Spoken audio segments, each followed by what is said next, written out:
안녕하십니까. 코로나19 통합뉴스룸 5시 뉴스입니다. 검찰이 유동규 전 성남도시개발공사 본부장을 뇌물 혐의로 재판에 넘겼습니다. 대장동 의혹과 관련한 검찰의 첫 기소인데 또 다른 핵심 인물인 남욱 변호사는 닷새 연속 검찰의 조사를 받고 있습니다. 이유민 기자가 보도합니다. 서울중앙지검 대장동 의혹 전담수사팀은 어젯밤 유동규 전 성남도시개발공사 본부장을 구속 상태로 재판에 넘겼습니다. 대장동 의혹과 관련한 검찰의 첫 기소 사례입니다. 유 씨는 2013년 성남시설관리공단에 재직할 때 대장동 개발업체로부터 3억 5천여만 원을 받은 혐의를 받고 있습니다. 검찰은 남욱 변호사와 정영학 회계사, 미래신도시 개발 사업자 정모 씨가 함께 돈을 마련한 뒤 남 씨가 이를 유 씨에게 건넨 것으로 보고 있습니다. 유 씨는 또 성남도시개발공사 본부장을 맡던 시기 대장동 개발업체 선정 과정 등에서 화천대유에 유리하게 해주고 그 대가로 700억 원을 받기로 약속한 혐의도 받습니다. 검찰은 앞서 유 씨의 구속영장에 기재했던 배임 혐의는 적용하지 않았습니다. 화천대유 측에 유리하게 사업을 설계해 성남시에 최소 1,000억 원대 손해를 끼쳤다는 혐의인데 검찰은 공범 관계 등을 명확히 한 뒤 처리할 예정이라고 설명했습니다. 유 씨 측은 오늘 입장문을 내고 공직자로 채용된 이후 위례사업이나 대장동 사업에서 거액의 뇌물을 받은 적이 없다며 사건의 주범으로 잘못 몰렸다고 주장했습니다. 어제 유 씨를 비롯한 대장동 의혹 핵심 4인방에 대한 첫 사자 대질 조사를 한 검찰은 오늘 오전 남욱 변호사를 다시 불렀습니다.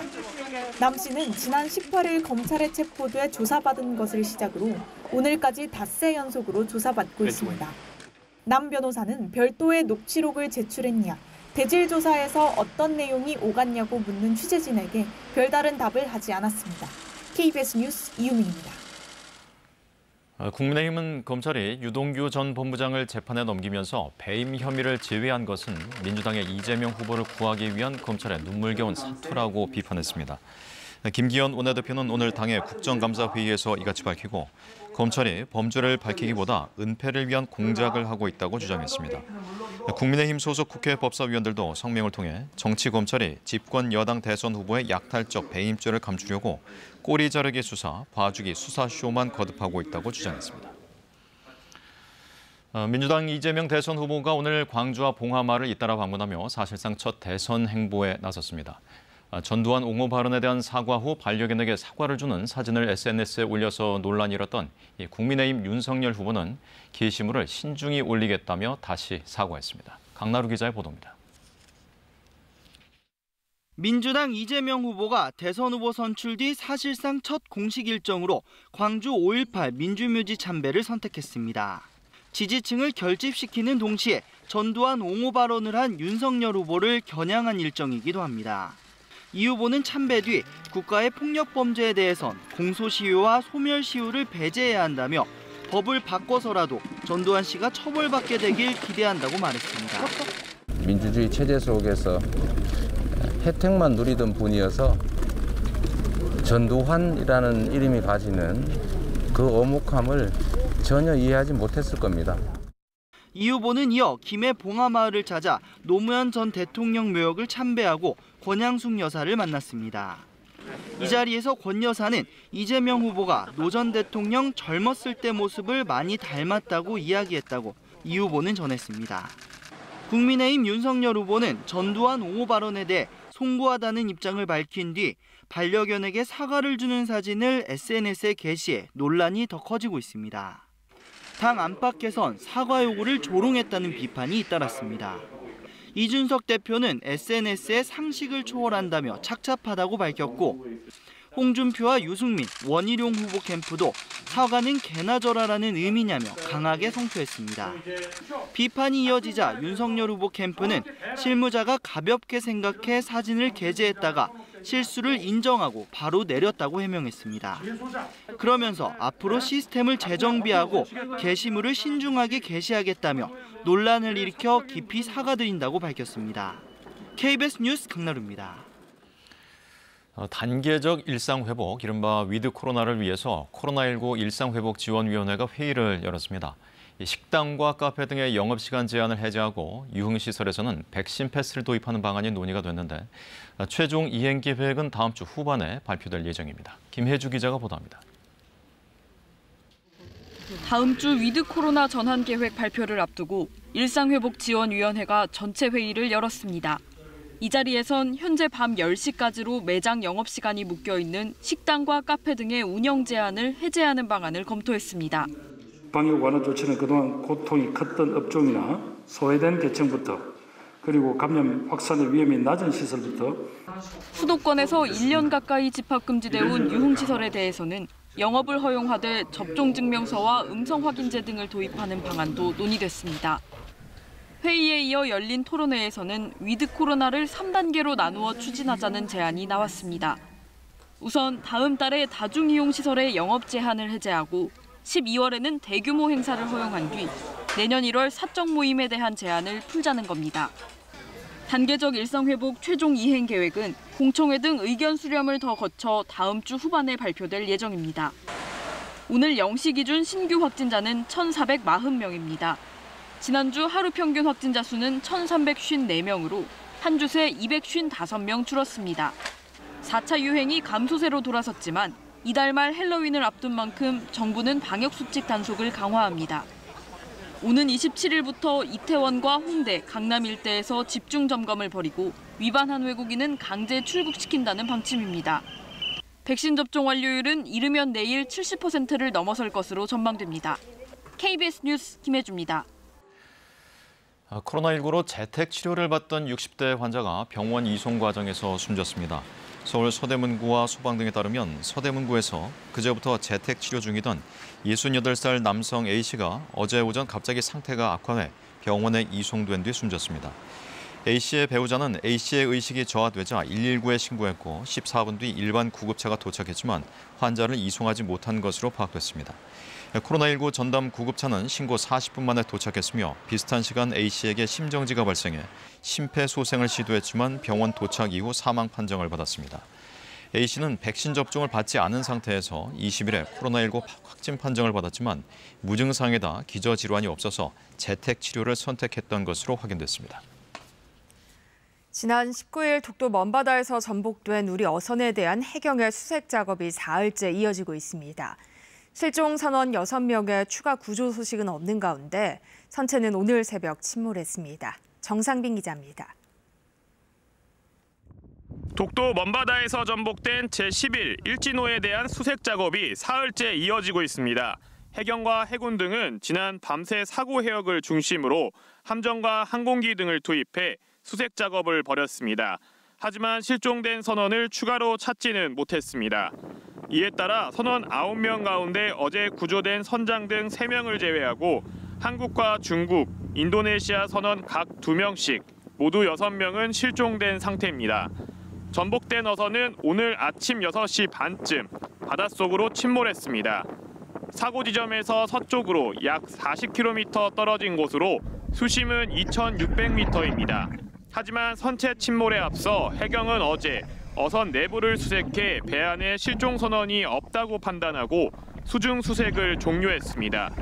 해경 등은 오늘도 함정과 항공기 등을 동원해 실종자 수색 범위를 확대하고 있습니다. 하지만 사고 해역에 높은 파도가 계속되는 등 기상 상황이 좋지 않아 수색 작업에 어려움을 겪고 있습니다. 구조된 중국인 선원은 해경 조사에서 사고 선박이 지난 19일 밤 11시쯤 독도 북동쪽 168km 공해상에서 경상북도 후포항으로 돌아오다가 전복됐다고 진술한 것으로 전해졌습니다. KBS 뉴스 정상빈입니다. 정부가 유류세 인하를 공식화했습니다. 액화 천연가스, LNG에 대한 할당 관세율도 내리기로 했는데 유류세 인하 폭과 적용 시기 등 구체적인 방안은 다음 주 발표합니다. 김수연 기자입니다. 홍남기 경제부총리가 최근 유류세 인하를 검토하고 있다고 한 데 이어 정부가 유류세를 한시적으로 내리겠다고 공식적으로 발표했습니다. 2억 원 기획재정부 제1차관은 오늘 정부 서울청사에서 물가관계 차관회의를 열고 최근 급등한 국제에너지 가격이 국내 물가가 오르는 압력으로 작용할 수 있다며 이같이 밝혔습니다. 이번 유류세 인하는 역대 4번째 조치입니다. 물가 안정과 서민 경제 부담 완화를 위한 선제적 대응 조치를 적극 추진하고자 합니다. 정부는 유류세 인하폭과 적용 시기 등 구체적 방안은 다음 주에 발표하기로 했습니다. 가장 최근 유류세를 내렸던 2018년엔 15%를 내렸는데 이 경우 휘발유 가격은 1리터에 123원, 경유는 87원, LPG 부탄은 30원 떨어지는 효과가 났습니다. 액화천연가스 LNG에 대한 할당 관세율도 더 내려갑니다. 정부는 천연가스 가격도 급등하고 있다며 현재 2%인 LNG에 대한 할당 관세율을 추가로 내리는 방안도 함께 발표하겠다고 설명했습니다. 유류세와 LNG 할당 관세를 모두 내려 에너지 비용과 생활물가 부담을 완화하겠다고 정부는 강조했습니다. 다음 주 유류세 인하 방안이 확정되면 기름값에는 이르면 다음 달 중순부터 반영될 예정입니다. KBS 뉴스 김수연입니다. 북한의 미사일 시험 발사와 관련해 긴급 소집된 유엔 안보리 비공개 회의가 공동 성명을 내지 않은 채 종료됐습니다. 중국과 러시아가 관련국들이 자제해야 한다는 입장을 강조하면서 성명 채택이 불발된 것으로 알려졌습니다.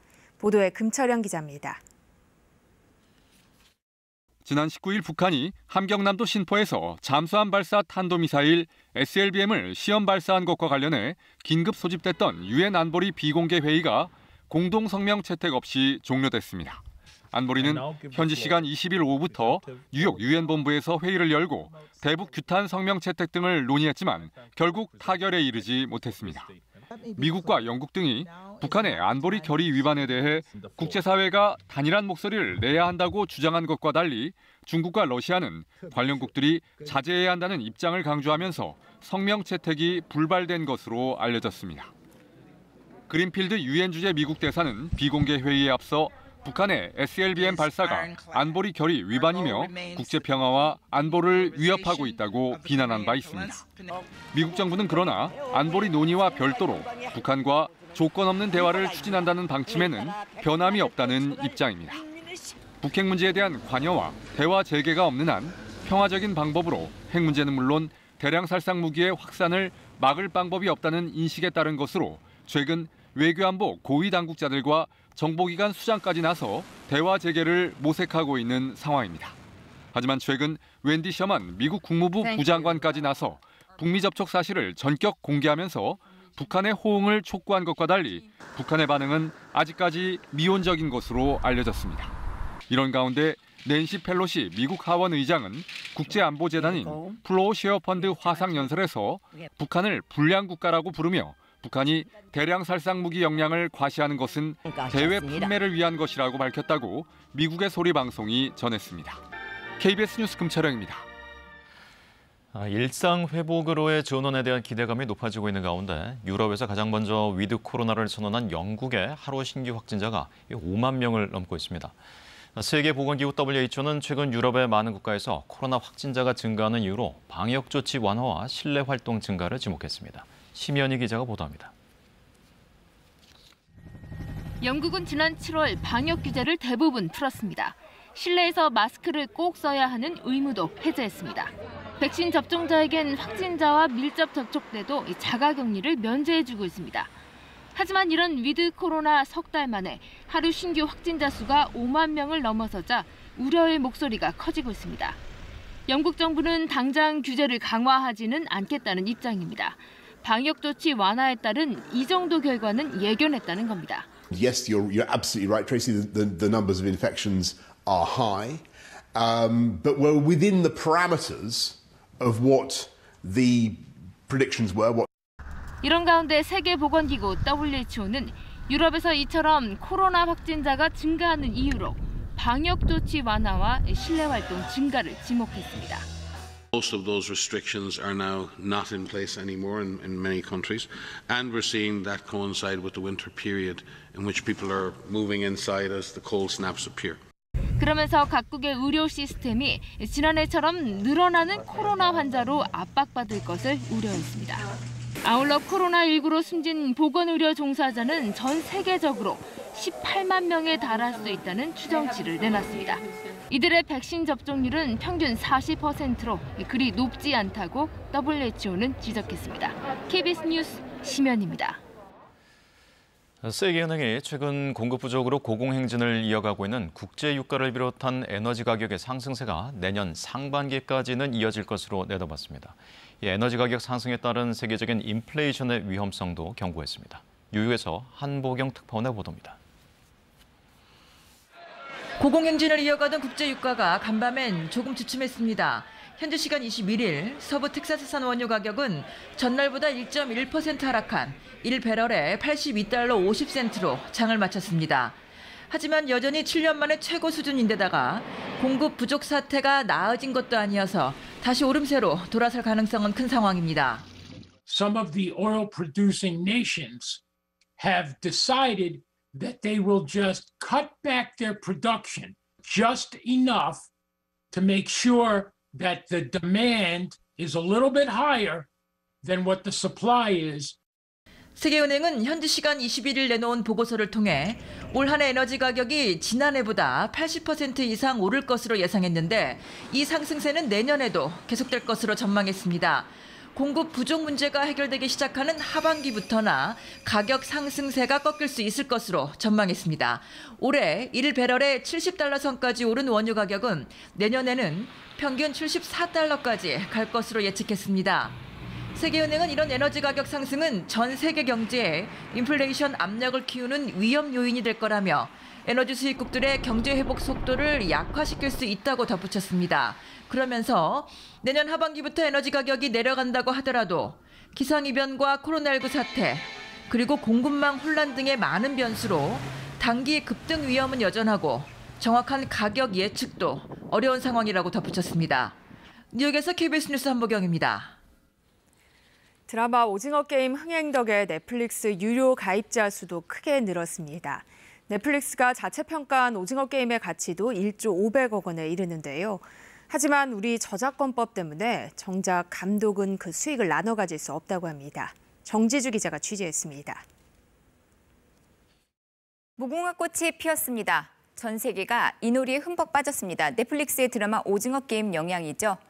이 영이라는 인형을 빼놓을 수가 없습니다. 세계 곳곳에 영이 인형이 이렇게 등장을 하고 있습니다.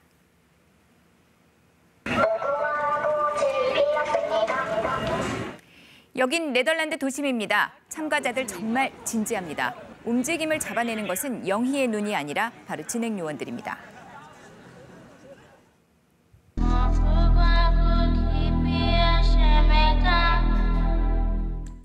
좀 어설프지만 한국어입니다. 분장도 어설프지만 영희입니다. 아프리카에서는 이렇게 즐겁게 이 게임에 참가를 하고 있습니다.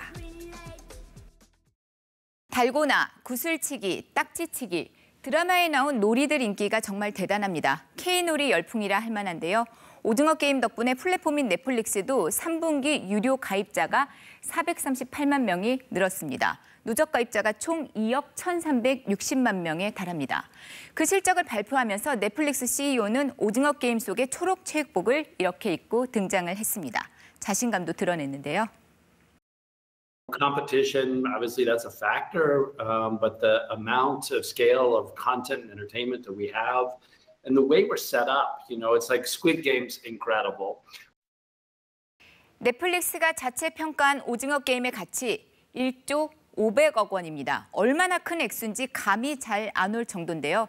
그런데 이 흥행 수익은 넷플릭스 몫이라죠. 애써 만든 감독은 나눠 가질 수가 없다는데요. 넷플릭스와의 계약에 적용되는 국내법 때문입니다. 우리 저작권법은 특별한 계약이 없는 한 그 권리를 창작자가 아닌 제작자가 갖도록 해놓았습니다. 오징어 게임의 감독, 이런 논란은 아쉽지만 제작비를 받을 수 있었던 것에 감사하다고 밝혔습니다. 뭐라도 좀 있으면 더 좋을 텐데라는 생각이 인간으로서 안 드는 건 아니지만 어쨌든 이게 어디서도 할 수 없는 어려운 작품이었기 때문에. 그런데 프랑스는 좀 다릅니다. 어떤 매체로든 영화가 상영되면 수익의 일부를 감독에게도 지급하도록 하고 있습니다. 심지어 외국 영화 감독에게도 수익 일부를 떼주거든요. 이런 혜택을 잃어버린 어떤 권리를 찾게 돼서 감개무량하네요. 액자에서 걸어놔야 되겠는데? 그렇게 박찬욱, 봉준호 등 한국 감독 15명이 프랑스에서 저작권료를 받을 수가 있었습니다. 이 논란은 국회 국정감사장으로도 이어졌습니다. 어떤 국회의원은 오징어 게임에 초록색 의상을 이렇게 입고 등장하기도 했고요. 오징어 게임은 누구 거냐부터 오징어 게임의 창작자를 곰에 비유하는 이런 질타들까지도 나왔습니다. 노래방에서 노래를 부르거나 음원을 내려받으면 작곡가나 가수에게 저작권료가 지급되는데 이런 장치가 필요하다는 지적이 나옵니다. 창작자들에겐 공정한 보상을 해야 된다라는 법적 문구가 있고 플랫폼과 협상해서 우리 수준에서는 이 정도 비율이 분배 비율로 적당합니다라고 해서 이제 결국은 나오는 거죠.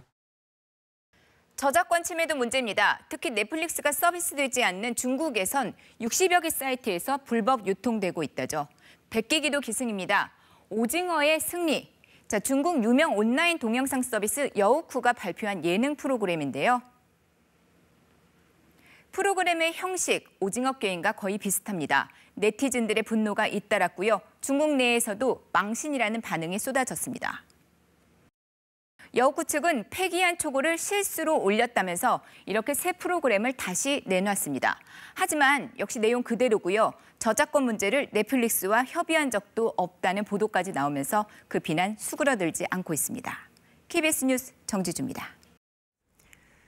6.25 전쟁 전후 국군에 의한 민간인 희생 사건 가운데 경남 거창 사건은 법원에서 처음으로 인정받은 민간인 학살 사건인데요. 올해로 70주기를 맞았지만 희생자에 대한 배상은 여전히 이루어지지 않고 있습니다. 박상현 기자입니다. 벽면을 가득 채운 719개 위패들.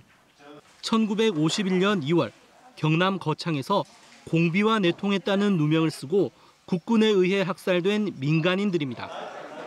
이들을 기리는 70주기 위령제와 추모식이 열렸습니다. 문재인 대통령이 조화를 보내 희생자 유족을 위로하며 아픈 역사를 잊지 않겠다고 말했습니다. 민간인 학살은 결코 어떠한 상황에서도 용납될 수 없는 비극입니다. 절대 잊어서는 안 되는 대한민국 역사의 한 부분입니다. 경남 거창군도 70주기를 맞아 순례 인증과 문예 공모전 등 기억 행사를 이어가고 있습니다. 또 현재 문화재청에 신청 중인 박산 합동묘역과 희생장소 3곳에 국가문화재 등록을 추진하고 있습니다. 문화재로 등록이 되면 주변이라든가 이런 시설물 정비, 그다음 홍보도 가능할 수 있고. 하지만 70년이 되도록 희생자 유족들이 바라는 배상은 이루어지지 않고 있습니다. 비슷한 시기에 있었던 여러 민간인 희생 사건에 미칠 영향 때문에 쉽게 결론이 나지 않고 있는 겁니다.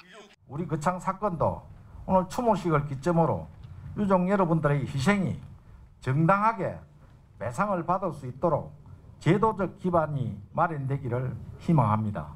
거창 사건 사업소는 내년부터 제주 4.3과 광주 5.18, 노근리, 산청 함양 사건과도 연대를 강화할 계획입니다. KBS 뉴스 박상현입니다.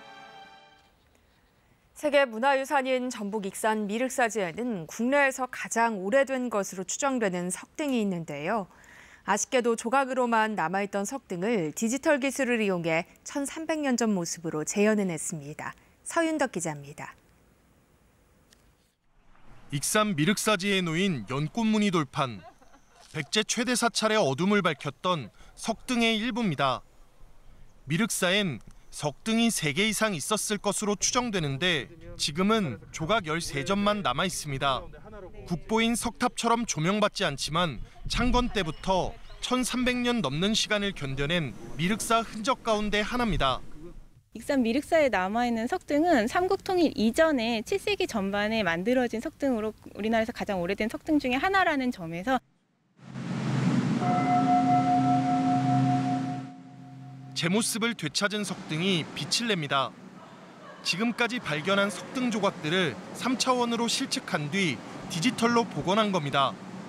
여러 조합을 거쳐 원래 형태에 가장 가까웠을 것으로 보이는 석등을 재현했습니다. 디지털 기술이 아니면 할 수 없었던 작업입니다. 무게가 많이 나가는 석등들을 실제로 맞춰볼 수가 없는 환경에서 이것들을 3D로 스캔을 하고 그 데이터를 가지고 가상으로 복원을 해서 익산박물관은 재현한 석등과 복원 과정을 볼 수 있는 특별 전시회를 내년 2월까지 엽니다.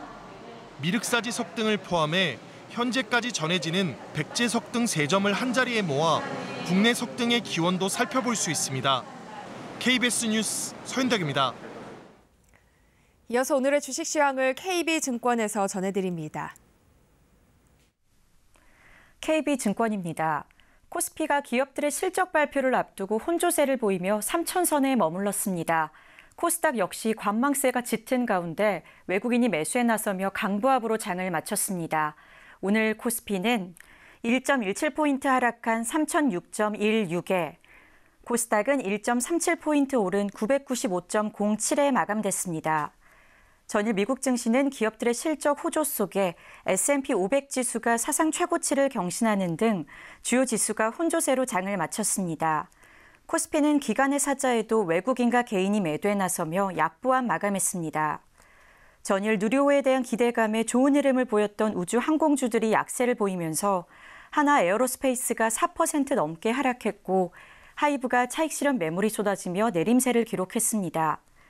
한편 인적 분할을 앞두고 있는 SK텔레콤이 기업 가치 상승에 대한 기대감에 사흘 만에 반등에 성공했고 시즌이 저점 매수세가 유입되며 6%대 강세로 마감했습니다. 오늘 원달러 환율은 10전 내린 1,177원 10전의 거래를 마쳤습니다. 지금까지 KB증권이었습니다. 오늘 대부분 지역에서는 맑은 날씨를 보이고 있지만 강원도와 경기 동부, 충북과 경북 지역에서는 비가 내리고 있습니다.